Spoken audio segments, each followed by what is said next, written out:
What up, Screen Fiends? I'm GB, and you're tuned in to Screenheads TV, where we like to discuss all the wonderful things appearing on your movie and your TV screens.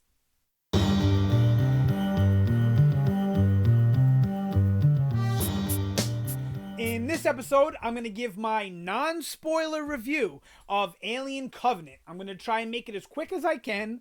You guys know I have a hard time doing that. I'll make it as quick as I can, and I'll do a longer, more in-depth video full of spoilers following this one. So once you've seen the film, you can check that one out. Okay, all in all, I don't see why I'm hearing so many bad things about Alien Covenant. It is not a perfect movie by any means. It is not a great movie by any means, but to me, none of the movies in the Alien franchise are perfect or well, yes, I believe Aliens are really, really good movies. Are they great? I don't know if I'd put them in the pinnacles of great movies. Are they great in the realm of sci-fi and sci-fi horror? Absolutely. But in the general realm of a movie, I wouldn't call them great. They're fun, but there's not much story to them. There's not much to them other than um, these people coming across these aliens and dealing with artificial life is basically artificial intelligence. The droids, the androids, or whatever. That's basically what all Alien and Aliens, or even the other two crappy ones, are all about. So there's not much plot or story to them other than that. And that's okay, because that's what those movies are. And they're fun, and we all enjoy them, and we all love them. Your opinion may be slightly different than mine. You may think it's great, but you have to admit they're not perfect movies. If you watch them all, you can find flaws in all of them. Now, I will do some reviews and discussions on all of the Alien movies, even the ones I can't stand. Yeah, I'm going to have to rewatch them. And we'll talk about that, some of the problems that the other movies have as well. Now, that being said, I liked Alien Covenant. First, the things I didn't like. Some of the CGI felt wonky. Some of it felt cartoonish and took me out of the movie a little bit, actually. And there was one choice in particular, and only one, where I felt one of the newer creatures. Okay, I'm trying to stay spoiler free. The biology of the creature and the way the CGI was done, the look of it and everything, I get what they were trying to go for. Doesn't make sense on a biological sense in any way, shape, or form to me. And in my spoiler review, I'll talk about that a little bit. So some of the CGI felt a little bit wonky. Now, I saw the movie twice, so I didn't have a problem with the plot. I understood it. I liked it. I thought it was good. But certain things I didn't really get or was able to put together until my second watch. So that's a flaw in the movie to me, because the average moviegoer isn't going to pick up a lot of those things. And me, I'm usually eagle-eyed. I didn't pick them up on my first view either. Not all of them. Some of them I did.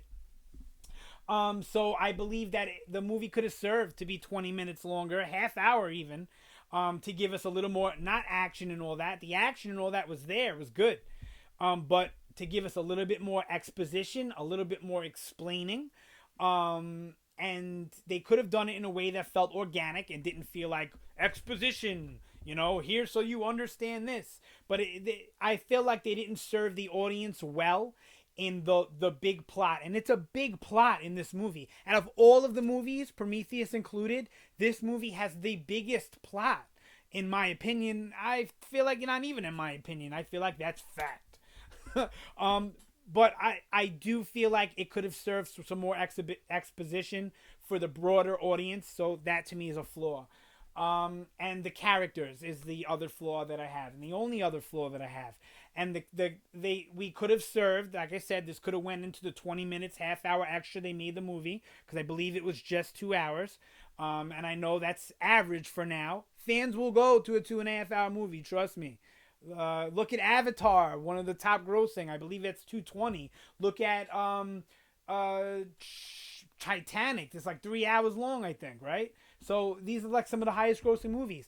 If it's a good film, people will go see it, even if it's long. Don't be scared. Anyway, So we don't spend enough time really getting to know. We don't have enough time with most of the characters because there's this big idea that Ridley has, which is a great idea. I'll talk about it in the spoiler review. Then we have all the action that we need, right? And then we have the character David. Small spoiler, everyone knows that he's in it. That's not the spoiler, but one of the spoilers is he's really the main character of this movie. He's your main focus. He's who we spend the most time with. Is David. He gets the character, really the only character arc, full arc in this whole film. And that's a problem. Now, it's not a problem that he's the main character, that we spend so much time with him. Fassbender is absolutely fantastic in this. Better than he was in Prometheus, and he was damn good in Prometheus. But as an audience, we need a human connection, and we need to get to know at least one other human character, a la Shaw, Ripley, whatever, right? So, and everybody else is fine that we don't really get to know them too well because they're cannon fodder, alien fodder, I should say, right? So we need some sort of human character to connect to that has an arc that we can root for in the film, and we don't get that here. And all we needed was 15 to 20 minutes more with Catherine Waterston and Danny McBride, and we would have got that.